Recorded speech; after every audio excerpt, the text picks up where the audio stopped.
Please tell me if you can't. And then the next slide says imaging guides. That's what you should see. If you can't, just let me know. If you can, don't worry about that. So what I just want to briefly do now is describe some of the elements within these two guides and then relate some of the essential features of them. Okay. So the first one is the examination guideline. Now this is a new document in a sense. There was a previous one that had lots of words and few images. The newer version has a lot more images and some more refinement with regards to the words, and hopefully it's helpful. This is a document that I've made available for you and made available for your supervisors as well. I'm not going to go through the document in its entirety. That would just, I think, be a bit of a waste of time, but I encourage you to go through it all yourself. I want to highlight just a couple of the important things. I don't want to go very much through the first part. The first part's really aimed at the students in year one. The second part is for both groups. And in particular, I want to emphasize material on page 15. And one of the rows there is about image optimization, and what it says is careful positioning and constant adjustment of the machine, and helps to ensure quality images and optimal images. And optimal 2D images are those that best ensure spatial contrast and temporal resolution. So just to expand a little bit on that, use this time, I think, to reflect a little bit on your imaging practice, because one of the important things that you're going to have to be able to do at the end of the year is demonstrate that obviously you can acquire images and that you can do so in a certain sequence. But if you spend no time optimizing those images so that your measurements are accurate and so that the images display the anatomy and its function appropriately, your marks are going to reflect that, and it may be that you're disappointed. So optimizing things is important. Breaking that down a little bit further, when you're imaging a patient, each time you start at a different window, you should sort of ask yourself a few questions, or use that as a bit of a checkpoint to look at your controls.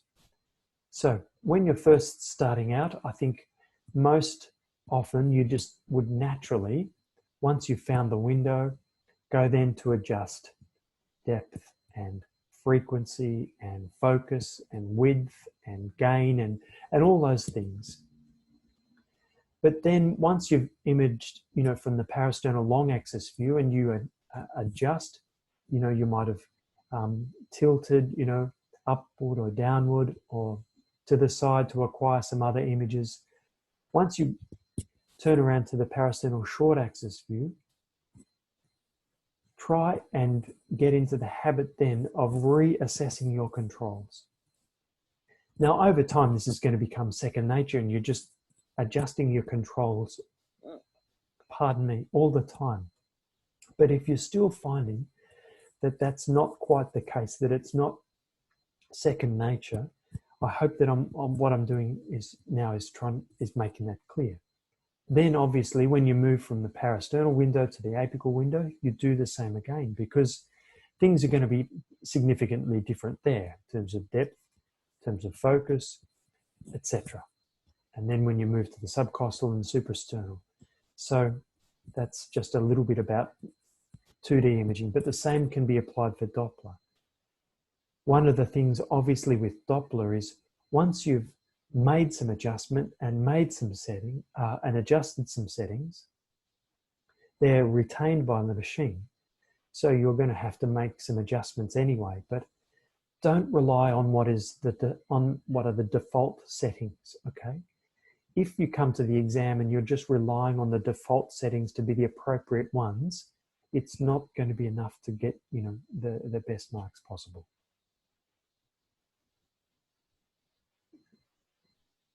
Okay. Oops. Sorry, let me go back. Okay. Now, I know I was going to say more about the practice of cardiac sonography 3 tomorrow, and I will, but this particular slide I think is very relevant for the imaging evaluation that you're going to have to do. Because one of the things you're going to have to do is reflect on your own imaging, and in terms of 2D images, this particular page with information, page 15, about image resolution is really important because it talks about spatial, contrast, and temporal resolution. So spatial resolution is in short, talking about the sharpness of your image. And it's broken up into two components, axial and lateral resolution. So the axial resolution is the resolution in the vertical plane, okay? Whereas the lateral resolution, as the name implies, is the resolution in the horizontal plane. The axial resolution is best when frequencies are high. So there's a little key to some of the content that you could include in your imaging evaluation. So if your images, for example, aren't quite as clear as you would like them, one of the first things that you can comment on is your frequency. Another thing that you might want to think about too is axial resolution is best, you know, when the structure that you're imaging is perpendicular to the incidence of the ultrasound beam. So with content very much related to this unit, congenital heart disease in mind, if you're wanting to image the interatrial septum, one of the good views for doing that is the subcostal view, because there, oftentimes the interatrial septum is somewhat, you know, perpendicular to the direction of the beam. And so you can often see the interatrial septum really clearly. Lateral resolution. So lateral resolution is best at the focal point, and any sort of deviation from that, certainly as you get deeper into the tissue away from the focal point, the lateral resolution is poorer. So one of the things that, you know, you might want to comment is, you know, you made a measurement and the measurement was made right in one of the extremes of the sector, and obviously that's going to limit the accuracy of that particular measurement. Oops, sorry, I think I just sorry everyone, we go back again. I stopped sharing. Let me share again.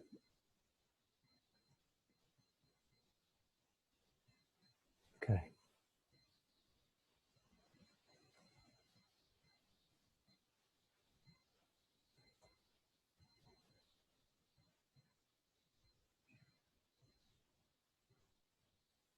Sorry. So the next one is contrast resolution.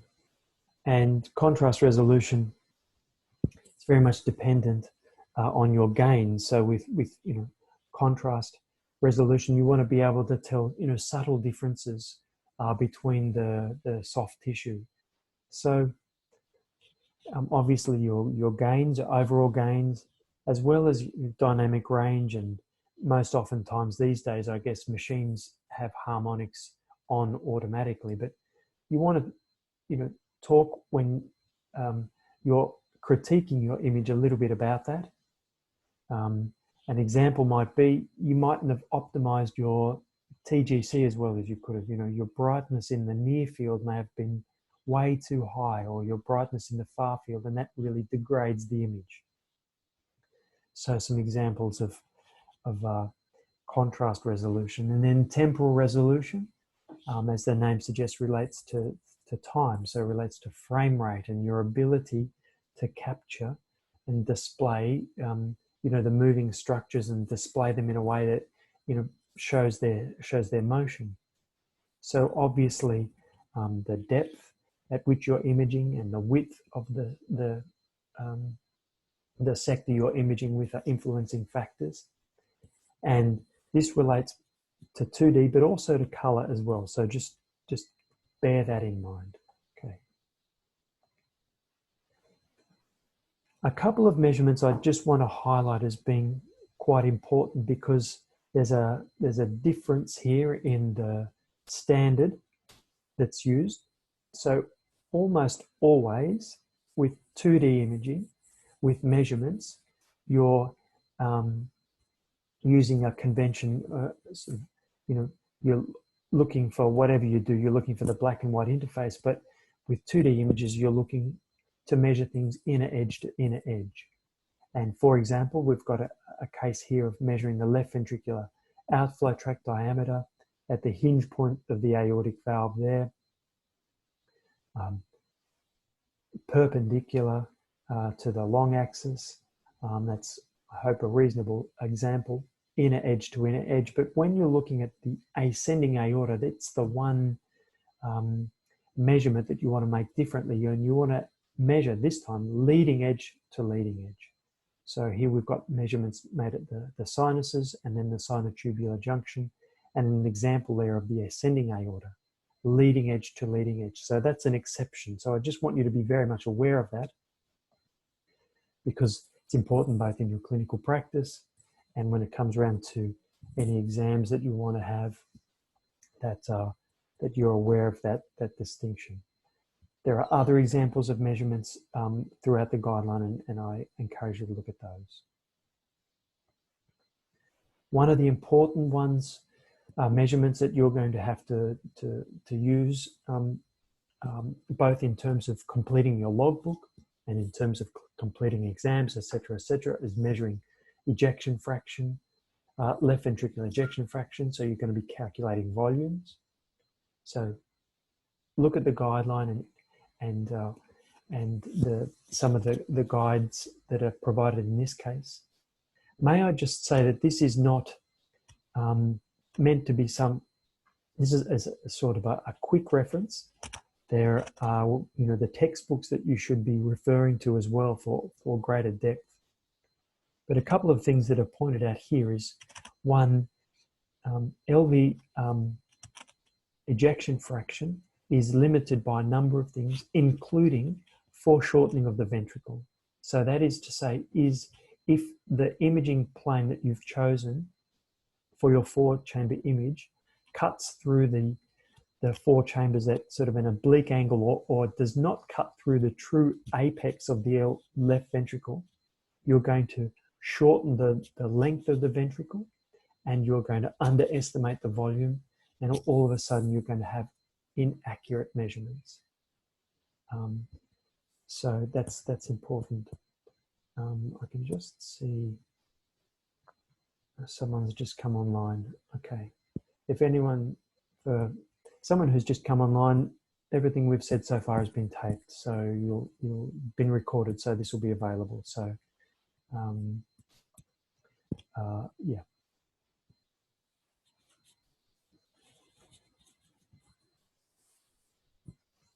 Doppler measurements. This is one that I just want to mention briefly, because I want you to realize that when you're imaging, be very mindful of the process that you follow in terms of acquiring particularly spectral Doppler images. So obviously Doppler is very much related to the orientation of the beam, to the angle. You want to be as parallel as possible to either the flow of blood or the movement of tissue. Just by way of example, I'll talk about the flow of blood at the moment. So you start with your 2D image and try and optimize the plane that you're looking from, so that you anticipate that you're going to be close to parallel to the orientation, have parallel orientation for measuring blood flow. Then you use color to further help you to determine that. Only then, after you've put the color flow in place, do you put the cursor in place next. Color is a really important thing to use because it helps you really to see. Color Doppler is, just so helpful in this regards.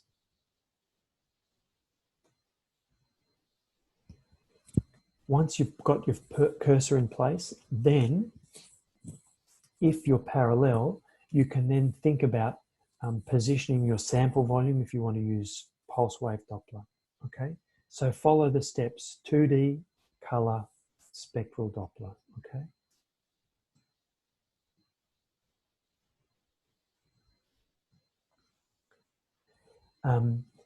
In terms of making measurements, and this applies to pulse wave Doppler measurements, to continuous wave Doppler measurements, but especially to pulse wave Doppler measurements, is when you're tracing a waveform, what you want to do is identify the outer edge of the dense envelope. That is to say, what you want to do is you want to identify and trace around what's called the modal velocity.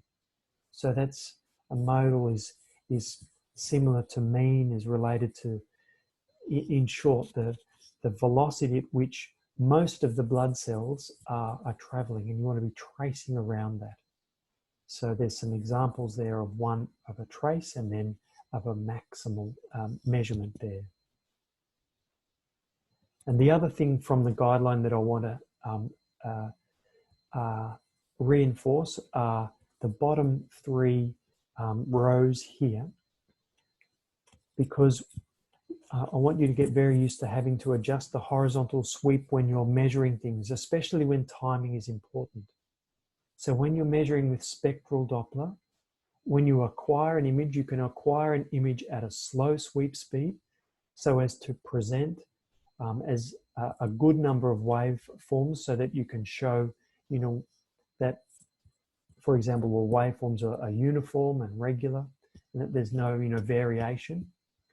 And then you want to measure at a high sweep speed, that is at 100 millimeters per second.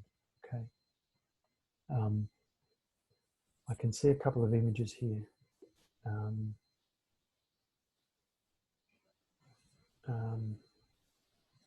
Okay. Someone else is struggling to hear. I'm going to press on. It looks like there's only one person struggling. That might be a connection issue. Okay. Sample volume. Sample volume. Sample volume is another thing that obviously you want to be careful in terms of placement, but remember that you can also change the width of that sample volume, of the volume that you're collecting data from itself. So you don't want to make your sample site too small so that you're limiting yourself, but you don't want it to be too big either, because that's going to change the accuracy. And oftentimes the machines have got a default, and the sample volume size is, 5 millimeters or so. But what you don't want it to be is, been adjusted by someone else and hasn't been changed back. So get used to looking at that. And the other thing is the scale. This is really important. Get used to optimizing your scale. So oftentimes people will measure things with the scale way too high, way too big. You're displaying unnecessary information. So what you want is at least you want the waveforms that you're going to measure to be, at least 2/3 of your display as a general rule. I hope that makes sense. And then let me move on to the second document I'm going to talk about briefly, is the imaging sequence document. You'll be familiar with it from last year. It has been updated. So both from last year, but also, and what I mean by that is, sorry, so you saw the imaging sequence for year one students last year. Obviously, you'll see the complete one this year. The complete one from last year has been updated, and so you've got the most recent document, which includes approximately 70 images within that sequence. Why a sequence? Well, I mean, I hope you appreciate why, but one of the reasons that we need a sequence is that what I'm trying to demonstrate with these slides is the heart is a 3D object, and most of the time we're trying to image that using two-dimensional imaging and Doppler imaging, which means we need to be looking at the heart from multiple angles. So we've got to take multiple images and multiple views. And if we're going to get our head around what the heart is doing, we need some kind of order. So no prizes for telling me where you start, but as you know, you start in a particular way, and you should be in the habit of going through things in a particular way so that you're most likely to capture, you know, any abnormalities, or you're best able to show why the heart is normal by following that sequence to make sure that you acquire all the necessary images and make all the necessary measurements. So that's what the front page of the imaging sequence looks like. Again, a little bit like the other one, I'm not going to go through it all in length, but there's a couple of things that I just want to point out to you about it. One, print it off, please, and use it. While you're not imaging all that often now, perhaps use that printed version to highlight some of the images that you feel as though are stronger, and some of them you feel are weaker. Those strong ones, perhaps gain a little bit of confidence in the fact that you've kind of feel as though you've got your head around those particular skills. The ones that you don't have your head around, or the ones that you're not as good at, earmark them, and with your supervisor, say, okay, can we please try and focus a little bit on these ones, because these are the measurements from the imaging sequence that I need to have my head around, that I'm going to want to try and focus on. A couple of the pros and cons of the sequence. So the pros are, it helps you appreciate what our expectations are. What do I mean by that? Well, at the end of this year, when you come around to doing the practical exam and you have to image a patient with a pathology, we're going to ask you to apply the sequence. And so you've got some idea of our expectations in terms of what images are needed and how you go about making them. So it helps you appreciate expectations and serves as a model. So if at your workplace you don't have a model and they're looking for one, I'm very happy for you to use our one. If at your workplace they've got a slightly different one and they'd prefer you to use that one, fine, use that one, no problem. The cons. Well, obviously we can't show every image in an imaging sequence. And what this sequence should help you to do is if you're having a patient come in for a routine study, shall we say. So, there are a number of perhaps different indications, but it's their first study. If you were to follow that routine, you can be fairly confident that you would have images there that would enable you to make a good assessment of that patient's heart. Of course, there are some constraints. If you only do those images and there's a pathology there and you don't focus on it and sort of readjust your imaging accordingly, you can sort of limit yourself. But I hope that you're starting to appreciate that every time a patient comes, there's an indication for their exam. And based on the sequence that you're using, if you do notice a pathology, you've just got to break away from it a little bit and extend your sequence accordingly. Should it be followed exactly? No, you don't have to follow it exactly, even in the examination, but you will have to include most, if not all of that in the examination. Does it have to be in that order? No, but we want you to demonstrate that you're able to acquire those images and make those measurements in a good manner. I hope that makes sense. So with regards to the sequence, as I said, I'm not going to go through it in detail, but what you want to pay attention to is the sequence itself, from both the point of view of, moving from parasternal to apical to subcostal to suprasternal, but within, a window, and sort of a logical progression. So if, and this isn't the only way to do things, if you still do things logically but slightly differently to ours, that's fine. Notice please also that the images themselves, they're acquired at different depths. There's different degrees of zoom and tilt and all those different type of optimizations. Aim for your images of, from that particular view of that particular measurement or whatever the case may be, to acquire them as per the sequence. And then measurements and optimization. So try as best you can to identify, for example, when you're making a particular measurement, it might be mitral inflow. You first want to demonstrate the waveforms, and then when you go to make a measurement of the the E wave and the A wave and the deceleration time, you want to make those measurements at a sweep speed that is 100, and you want to measure that at a high sweep speed. There's a couple of people who've just joined late. No problem. This has all been recorded, and this will be available via the homepage soon. Okay, so don't worry. You'll still be able to watch all this.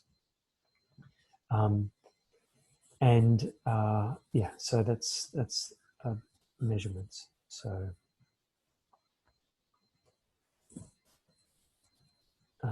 stop share. So I'm back here again. So everybody, I've gone through quite a few things there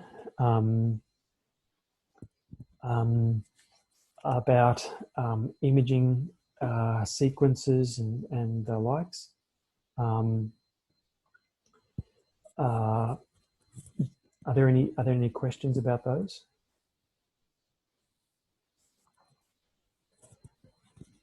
As I said, this is recorded and I'll make this available. The details of principles of cardiac sonography, 3 that I mentioned to you earlier, are recorded, and I'll make that available. Lily's tutorial from earlier on, I'll make available. Tomorrow, I hope that Professor Kyriadis will be able to give you a lecture. He's a very busy person. If it doesn't happen tomorrow, it'll happen Wednesday, but plans are for tomorrow. He may be attending meetings, but I'll try and let you know as soon as I can. But there'll be a lecture very soon made possible for you to listen to. There'll be a congenital heart disease tutorial tomorrow, and then I'll provide you with, I hope, some guidelines as to what we're going to be doing about the practice of cardiac sonography. We do, as I said, have some plans in place that I hope will mean that there's some material that's made available to you, some extra material that I hope is going to be good quality.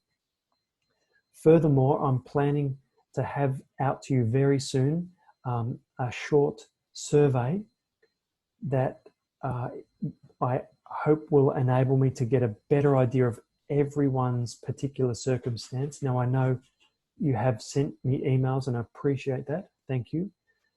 I'll just ask you to indicate again, it's important that I have this information both in terms of helping you personally, but also in terms of framing our response to everyone and helping the School of Medicine to appreciate how we're doing things. So there are a number of reasons why I want to complete this survey, and I hope to have that, available within a week and sent out to you. And if you could complete that survey, it would greatly help both myself, and I hope it'll be of great benefit to you as well. So let me just end up by saying I'm really sorry we can't meet. I know you understand. I'm really sorry that it's been a very difficult month for everyone. I understand as well, and some of the challenges you're finding, I'm finding them too. Try and remain as positive as you can. With that in mind, I think it's really important to appreciate that this is something that we're going to be able to eventually overcome. So one of the things to do is to try, and any news that you read or you watch, try and make sure that you set some boundaries in terms of quality. So there's an app now from the Australian government, and I think that's probably one that is going to provide you with good quality information, and any of the major news sources should do. Having said that, limit the amount of disappointing and upsetting news that you're listening to. If you're only ever receiving hard, bad news, it can be pretty demoralizing, obviously. Stay connected, obviously, with the university and with myself, and watching for announcements. Importantly, stay connected with each other. If you've still got the WhatsApp group, I strongly encourage you to stay connected with each other and encourage one another. Importantly, stay connected with family. That's the most important thing.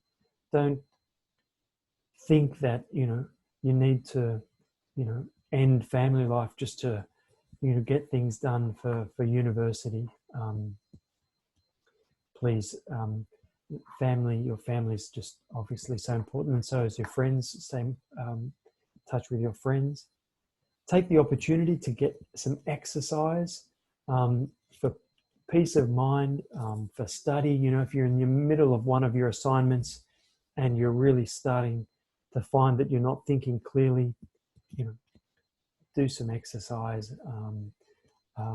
It'll benefit you, no doubt. So anyway, a couple of tips that I hope will help.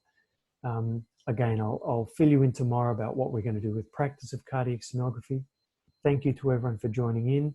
There'll be links to tomorrow's sessions available to you from the morning, and I'll remind you in the morning of what time those particular sessions will start. Again, it will be via Zoom, and we'll record them, and all of these will be posted on the homepage. Thanks for signing in.